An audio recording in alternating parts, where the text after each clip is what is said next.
Janasena party అధినేత AP ఉప ముఖ్యమంత్రి పవన్ కళ్యాణ్ గారికి ఐక్యరాజ్య సమితి నుంచి మళ్ళీ పిలుపు వచ్చింది. ఒక రకంగా చెప్పాలంటే ఇది చాలా అరుదైన గౌరవం అని చెప్పి మనం అయితే చెప్పుకోవచ్చు. అయితే గత ఏడాది 2024 ఎన్నికల సమయంలో కూడా ఇదే ఐక్యరాజ్య సమితి నుంచి కూడా పవన్ కళ్యాణ్ గారిని అక్కడ ప్రసంగించాలి, అక్కడ 120 మంది ప్రజాప్రతినిధులు ఎవరైతే ఉంటారో ప్రపంచ పటంలో ఉన్న ప్రత్యర్థిగాంచిన దేశాల్లో ఉన్న రాజకీయ ప్రముఖులు ఎవరైతే ఉంటారో ఇక్కడ ప్రాధాన్యత సంచరించుకుంది. అయితే ఆ వేదిక మీద పవన్ కళ్యాణ్ గారు ప్రసంగించాలని చెప్పి గత ఏడాది 2024 మేలో ఆయనకి ఆహ్వానం రావడం అయితే జరిగింది. కానీ ఆ సందర్భంలో ఎన్నికల ప్రచారంలో ఉండడం, మే 13వ తారీఖున ఎన్నికలు జరగడంతో నేను ఆ ప్రసంగానికి రాలేనని చెప్పి ఐక్యరాజ్య సమితికి తిరిగి వర్తమానం పంపి తనని ఎన్నిక చేసినందుకు కృతజ్ఞతలు అయితే తెలియజేయడం జరిగింది. అయితే ప్రతి ఏడాది కూడా ఈ ఐక్యరాజ్య సమితికి సంబంధించిన పొలిటికల్ వింగ్ లో 120 మంది ప్రజాప్రతినిధులు ప్రపంచ దేశాల్లో ఉన్న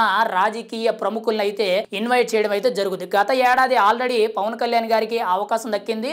కొన్ని ఎన్నికల ప్రచారాల వలన పొలిటికల్ టైం కాబట్టి ఆ టైంలో ఆయనకి వెళ్ళడం కుదరక ఇప్పుడు ఈ సంవత్సరం 2025లో మళ్ళీ పవన్ కళ్యాణ్ గారికి ఇంకొకసారి ఐక్యరాజ్య సమితి నుంచి పిలుపు వచ్చినట్టు కొంత సమాచారం అయితే తెలుస్తుంది. అయితే ఈ నెల 22వ తారీఖున అమెరికాలో న్యూయార్క్ లో జరగబోయే ఐక్యరాజ్య సమితిలో ఏదైతే ఐరాస ప్రతినిధుల సభ ఏదైతే ఉందో అందులో పవన్ కళ్యాణ్ గారు ప్రసంగించబోతున్నారు అనే వార్త అయితే మనకు తెలుస్తుంది. దానికి సంబంధించిన పూర్తి ఏర్పాట్లు కూడా ఆల్రెడీ ఏపీ ప్రభుత్వానికి సంబంధించే గానీ ఇంకోవైపు జనసేన పార్టీకి సంబంధించి ఆల్రెడీ ఆర్డర్స్ కూడా వెళ్ళాయి అని చెప్పి కొంత సమాచారం అయితే వినబడుతుంది. అయితే ఇక్కడ ముఖ్యంగా చూసుకుంటే దేశంలో కేవలం 4-5 మాత్రమే ఈ అరుదైన గౌరవం దక్కుతుందని చెప్పి ఒక సమాచారం అయితే ఉంది. అయితే ఇప్పుడు చూసుకుంటే ఒడిశా నుంచి, పశ్చిమ బెంగాల్, గుజరాత్ అండ్ ఆంధ్రప్రదేశ్ ఈ 4 రాష్ట్రాల నుంచి కూడా 4 కీలకమైన వ్యక్తులు అయితే ఐరాస అంటే ఐక్యరాజ్య సమితి నుంచి వీళ్ళకి ఆహ్వానం రావడం అయితే జరిగింది. మరి ఇందులో ఎంతమంది పాల్గొంటారు, ఇందులో ఎంతమంది పాల్గొన్నారు అయితే తెలియదు. కానీ గత ఏడాది ఆల్రెడీ పవన్ కళ్యాణ్ గారికి వచ్చిన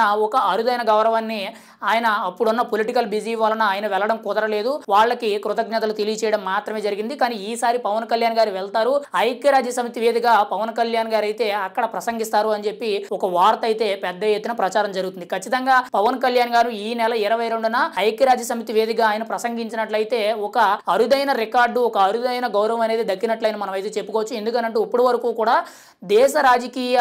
ఇప్పటి వరకు కూడా రాష్ట్ర రాజకీయాల్లో కానీ దేశ రాజకీయాల్లో కానీ తనకంటూ కూడా ఒక మంచి గుర్తింపు తెచ్చుకున్న ఒక నిజాయితీ గల నాయకుడు ఎవరైనా ఉన్నారు అనంటే అది కేవలం పవన్ కళ్యాణ్ అనేటట్టు గతంలో ఎన్నో సర్వేలు, ఎన్నో టీవీ ఛానల్స్ కానీ పెద్ద పెద్ద సర్వే సంస్థలు చేసిన సర్వేల్లో పవన్ కళ్యాణ్ గారి పేరు అయితే ముందు పడడం జరిగింది.